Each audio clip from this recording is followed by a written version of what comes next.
إن الحمد لله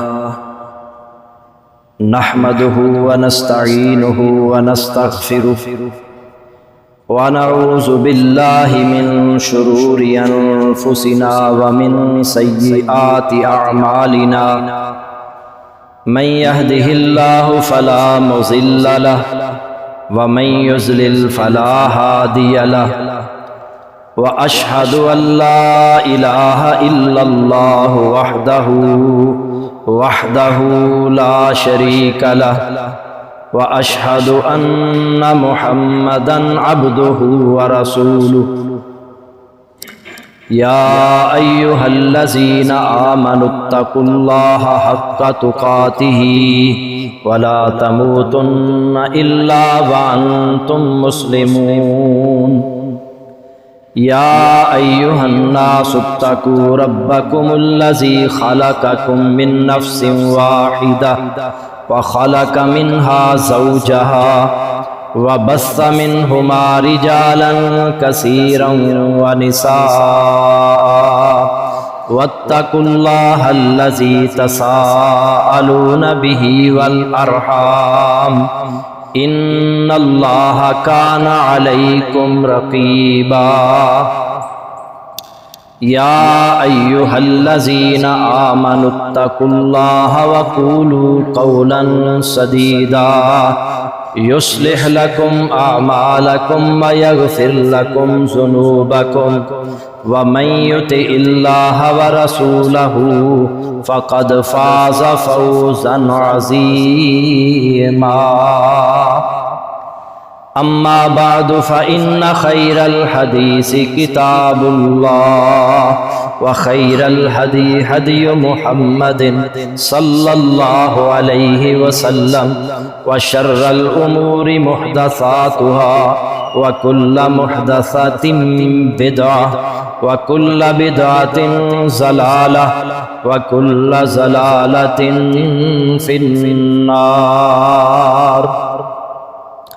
اللهم صل على محمد وعلى آل محمد كما صليت على إبراهيم وعلى آل إبراهيم إنك حميد مجيد اللهم بارك على محمد وعلى آل محمد كما باركت على إبراهيم وعلى آل إبراهيم إنك حميد مجيد رب اشرح لي صدري ويسر لي أمري واحلل عقدة من لساني يفقهوا قولي رب زدني علما رب أعوذ بك من همزات الشياطين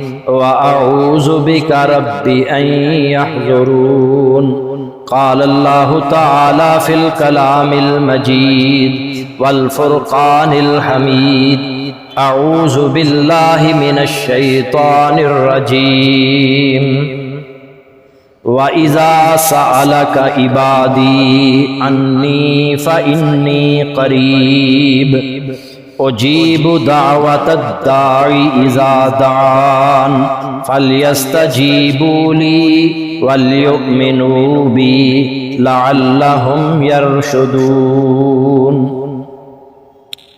سورۃ البقرہ آیت نمبر 186 اللہ تعالیٰ فرما رہے ہیں وَإِذَا سَأَلَكَ عِبَادِي عَنِّي فَإِنِّي قَرِيبٌ اور جب میرے بندے تجھ سے میرے بارے میں سوال کریں تو بے شک میں قریب ہوں اجیب دعوت الداعی اذا دعان میں پکارنے والے کی دعا قبول کرتا ہوں جب وہ مجھے پکارتا فَلْيَسْتَجِيبُوا لِي وَلْيُؤْمِنُوا بِي تو لازم ہے کہ وہ میری بات مانیں اور مجھ پر ایمان لائیں لَعَلَّهُمْ يَرْشُدُونَ تاکہ وہ ہدایت پائیں حضرات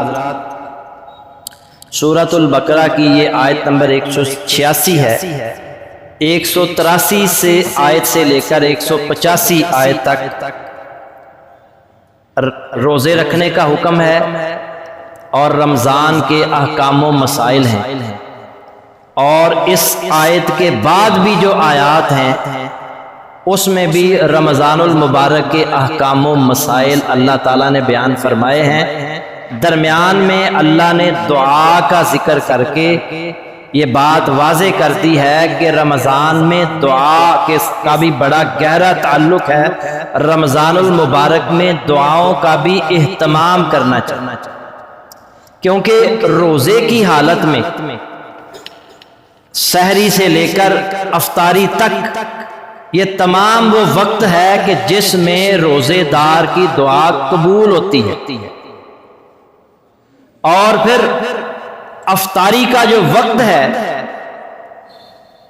اس میں بھی دعا رد نہیں کی جاتی۔ سیدنا عبداللہ بن عمر رضی اللہ تعالی عنہما بیان کرتے ہیں کہ رسول اللہ صلی اللہ علیہ وسلم نے فرمایا ان للصائم عند فطرہ لدعوۃ ما ترد، روزے دار کے لیے روزہ کھولتے وقت ایک دعا ایسی ہوتی ہے جو رد نہیں ہوتی۔ اسی لیے سیدنا عبداللہ بن عمر جو اس حدیث کے راوی ہیں، جب بھی افطاری کا وقت ہوتا تو اپنے تمام گھر والوں کو اکٹھا کرتے اور کہتے کہ اللہ سے دعا کرو، یہ وہ وقت ہے جس میں اللہ دعا رد نہیں کرتا۔ اس لیے افطاری کے وقت بھی اور سارا دن روزے کی حالت میں اللہ سے دعائیں کرنی چاہیے، خوب اس کا اہتمام کرنا چاہیے، کیونکہ یہ قبولیت کی گھڑیاں۔ اللہ تعالی ہمیں اس کی توفیق عطا فرمائے۔ اللہ تعالیٰ نے انسانوں اور جنوں کو اپنی عبادت کے لیے پیدا کیا، اور عبادت کا لازمی تقاضا یہ ہے کہ اللہ تعالیٰ کو پکارا جائے، اللہ سے دعا کی جائے۔ دعا کا معنی ہوتا ہے پکارنا، مانگنا، سوال کرنا، طلب کرنا، بلانا، اور دعا جو ہے نا یہ اظہار بندگی کا انسان اظہار کرتا ہے، اپنی عاجزی کا اعتراف کرتا ہے کہ میں کمزور ہوں، عاجز ہوں، اللہ کے آگے گڑ گڑاتا ہے، اللہ سے مانگتا ہے، اللہ سے دعائیں کرتا ہے۔ اللہ کو بندے کی یہ عاجزی بڑی پسند، جس سے ہم دعا کر رہے ہیں نا وہ اللہ ہے، اللہ کے علاوہ کسی کو نہیں پکارنا چاہیے۔ دعا کرنی ہے تو صرف اللہ، دعا اس سے کرنی چاہیے، مانگنا اس سے چاہیے جس میں چند ایک صفات ہوں، اور وہ صفات اللہ کے علاوہ کسی اور میں نہیں۔ مثلا جس سے مانگا جا رہا ہے، جس کو پکارا جا رہا ہے، وہ صاحب غنی ہو، وہ کسی کا محتاج نہ ہو۔ جو خود محتاج ہے وہ ہماری ضرورت کیسے پوری کرے؟ تو اللہ کے علاوہ کوئی غنی نہیں ہے، باقی سب محتاج ہیں، تو دعا صرف اور صرف کس سے کرنی چاہیے؟ اللہ سے، جو غنی۔ دعا اس سے کی جائے، پکارا اسے جائے جو ہر کسی کی، ہر فرد کی ہر بات سنتا۔ اللہ کے علاوہ کسی میں یہ خوبی نہیں ہے کہ وہ ہر وقت ہر بندے کی، ہر فرد کی بات سنتا ہو، صرف اللہ کی ذات ایسی ہے۔ تمام انسان اور جن اور جتنی بھی مخلوقات ہیں بیک وقت، ایک ہی وقت میں اللہ کو پکاریں، اللہ رب العزت سب کی پکار سنتا ہے، جواب دیتا ہے۔ اس اللہ کے علاوہ کوئی اور ایسی ذات نہیں۔ جس سے سوال کرنا چاہیے، جس سے مانگنا چاہیے، وہ کریم ہو، سخی ہو، بخیل نہ ہو۔ جو بخیل ہوتا ہے نا وہ اپنی ذات پر بھی خرچ نہیں کرتا، دوسروں کو کیا دے گا؟ تو اللہ کی ذات کریم ہے، سخی ہے، صرف اس سے مانگا۔ اور پھر جس سے مانگا جائے نا وہ دینے کی پوری طاقت بھی رکھتا، پورے معنوں کے اندر کامل قادر بھی ہو، کیونکہ عاجز سے مانگنا بیکار ہے۔ اللہ تعالیٰ وہ ذات ہے جو قدرت بھی رکھتا ہے، اور پھر جس سے مانگا جائے وہ خود مختار بھی ہو، وہ کسی سے اجازت لینے یا مشورہ کرنے کا پابند نہ ہو، جس کو چاہے جس وقت چاہے جتنا مرضی عطا کر، اس کو کوئی پوچھنے والا نہ ہو۔ یہ صرف اور صرف اللہ ہے، یہ ساری صفات اللہ میں ہیں۔ اللہ کے علاوہ کوئی کسی کی سن نہیں سکتا، اللہ کے علاوہ کوئی کریم اور سخی نہیں ہے، اللہ کے علاوہ کسی کے اندر قدرت نہیں ہے، سارے کے سارے محتاج ہیں۔ تو مانگنا صرف اس سے چاہیے، دعا صرف اسی سے کرنی چاہیے جو اللہ ہے، جو ہر کسی کی ہر وقت سنتا ہے۔ فَادْعُوا اللَّهَ مُخْلِصِينَ لَهُ الدِّينَ، سورہ مومن کی 14 نمبر آیت ہے۔ تم اللہ تعالیٰ کو پکارو، اسی کے لیے دین کو خالص۔ نبی صلی اللہ علیہ وسلم نے حضرت عبداللہ بن عباس رضی اللہ تعالی عنہما، جو ابھی بچے ہیں، آپ نے انہیں بچپن میں کچھ وصیتیں فرمائی، ان میں سے 2 وصیتیں یہاں میں بیان کروں گا۔ آپ نے فرمایا اذا سألت فاسأل، جب بھی سوال کرو اللہ سے سوال۔ بچپن میں بچوں کو یہ سکھانا ہے کہ مانگنا ہے تو صرف اللہ سے۔ وَإِذَا اسْتَعَنْتَ فَاسْتَعِنْ بِاللَّهِ، اور جب بھی مانگو مدد مانگو صرف اور صرف اللہ سے۔ اور اللہ وہ ذات ہے، نبی صلی اللہ علیہ وسلم نے فرمایا، اللہ فرماتا ہے کہ سارے جن اور انسان ایک میدان میں جمع ہو جائیں، ایک میدان کے اندر سارے جن اور انسان، پہلے انسان سے لے کر آخر تک، اگلے پچھلے تمام انسان ایک میدان میں جمع ہو جائیں اور اللہ تعالیٰ سے مانگنا شروع کر دیں۔ اللہ تعالیٰ ہر انسان، ہر جن کی تمام خواہشات پوری کر دے گا۔ اللہ کے خزانوں میں صرف اتنی کمی آئے گی جتنا کہ سمندر کے پانی میں سوئی ڈبوئیں اور پھر سوئی کو باہر نکالیں، جتنا سمندر کے پانی میں کمی آئے گی اللہ کے خزانوں میں اتنی کمی آئے گی، اور سمندر کے پانی میں سوئی ڈبوئیں اگر اسے باہر نکالیں تو کیا سمندر کے پانی میں کوئی کمی آئے گی؟ کوئی کمی نہیں آئے گی۔ اسی طرح سارے انسان، آدم علیہ السلام سے لے کر قیامت تک جتنے بھی انسان ہیں، وہ سارے کے سارے اللہ سے مانگنا شروع کر دیں، اللہ ہر انسان کی خواہش کے مطابق دے دے گا۔ اللہ کے خزانوں میں پھر بھی کمی نہیں ہے۔ تو کس سے پھر مانگنا چاہیے؟ جس کے پاس ان گنت خزانے ہیں، ان لمیٹڈ خزانے، جس کے خزانوں میں کبھی کمی نہیں آ سکتی۔ اللہ رب العزت نے دعا کی اہمیت بیان کرتے ہوئے ترغیب دی ہے کہ اللہ سے دعا کرو، اللہ سے مانگو۔ وَقَالَ رَبُّكُمُ ادْعُونِي أَسْتَجِبْ لَكُمْ، تمہارے رب کا حکم ہے کہ مجھ سے مانگو، میں تمہاری دعائیں قبول کروں گا۔ اللہ کہہ رہا ہے مجھ سے مانگو، میں تمہاری دعائیں قبول کروں گا۔ ان الذین یستکبرون عن عبادتی، بے شک وہ لوگ جو میری عبادت سے تکبر کرتے ہیں، یعنی دعا سے تکبر کرتے ہیں، دعا نہیں کرتے، سیدخلون جہنم داخرین، وہ ان قریب ذلیل و خوار ہو کر جہنم میں داخل۔ اللہ تو وہ ذات ہے کہ نبی صلی اللہ علیہ وسلم نے فرمایا، سیدنا ابو ہریرہ رضی اللہ تعالی عنہ حدیث کے راوی ہیں، من لم یسأل اللہ یغضب علیہ، جو شخص اللہ تعالیٰ سے نہیں مانگتا اس پر اللہ تعالیٰ غضبناک ہو جاتے ہیں۔ اللہ اکبر، اللہ کی ذات وہ ذات ہے، وہ جو بندے اللہ سے نہیں مانگتے اللہ ان سے ناراض ہو جاتے ہیں۔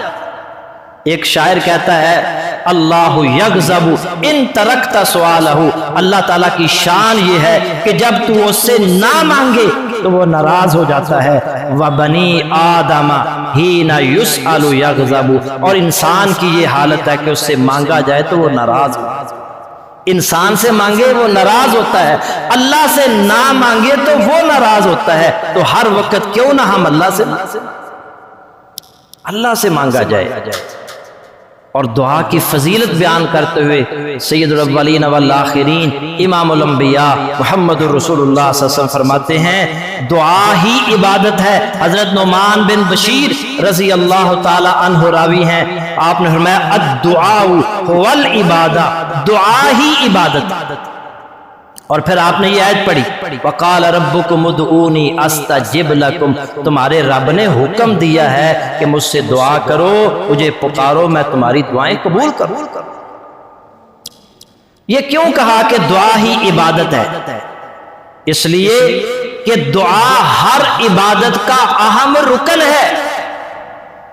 نماز ہم پڑھتے ہیں، عبادت ہے، اس کی ابتدا بھی دعا ہے، اس کی انتہا بھی دعا ہے۔ ابتدا میں ہم کہتے ہیں الحمدللہ رب العالمین الرحمن الرحیم مالک یوم الدین ایاک نعبد و ایاک نستعین اہدنا الصراط المستقیم صراط الذین انعمت علیہم غیر المغضوب علیہم ولا الضالین، یہ بھی دعا ہے۔ اور جب آخر میں پہنچتے ہیں تو ہم کیا کہتے ہیں اللہم انی ظلمت نفسی ظلما کثیرا ولا یغفر الذنوب الا انت فاغفر لی مغفرۃ من عندک وارحمنی انک انت الغفور الرحیم۔ اور بھی دعائیں کرتے ہیں رب اجعلنی مقیم الصلاۃ ومن ذریتی ربنا وتقبل دعاء ربنا اغفر لی ولوالدی وللمؤمنین یوم یقوم الحساب اللہم انی اعوذ بک من عذاب القبر۔ دعائیں کرتے ہیں، ابتدا بھی دعا، انتہا بھی دعا۔ دعا ہر عبادت کا اہم رکن ہے۔ اور اللہ کے نبی صلی اللہ علیہ وسلم نے اخیر بات کر آپ نے فرمایا، سلمان فارسی رضی اللہ تعالی عنہ حدیث کے راوی ہیں، لا يرد القضاء الا الدعاء، تقدیر کو کوئی چیز نہیں بدل سکتی سوائے دعا کے۔ دعا جو ہے یہ تقدیر کو بھی بدل، اللہ نے اتنی طاقت اس کے اندر رکھی ہے کہ دعا سے تقدیر بھی بدل۔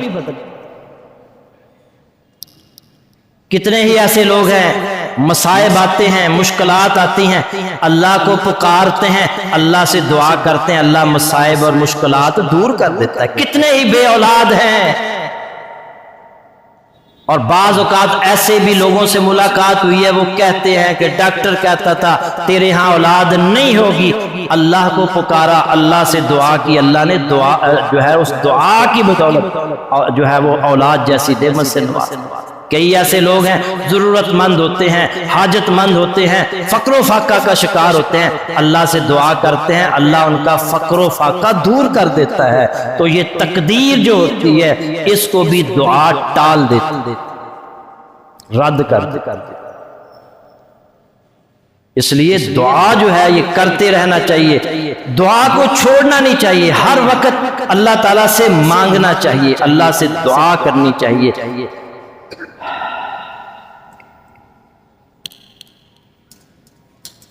قرآن مجید میں بھی اللہ نے فرمایا، دیکھیں نا، اللہ تعالیٰ نے جہاں یہ لکھا ہے نا کہ اس بندے کو بیماری آئے گی، تقدیر میں لکھا ہے، وہاں یہ بھی لکھا ہے کہ یہ دعا کرے گا تو اللہ اس کی بیماری دور کر۔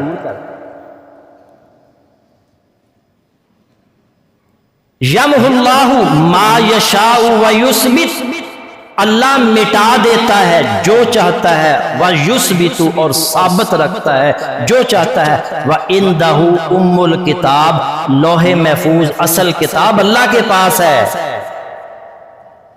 دعا جو ہے تقدیر کو بھی ٹال، اس لیے دعا کرتے رہنا چاہیے، اللہ سے مانگتے رہنا چاہیے، اللہ سے دعائیں کرتے رہنا چاہیے۔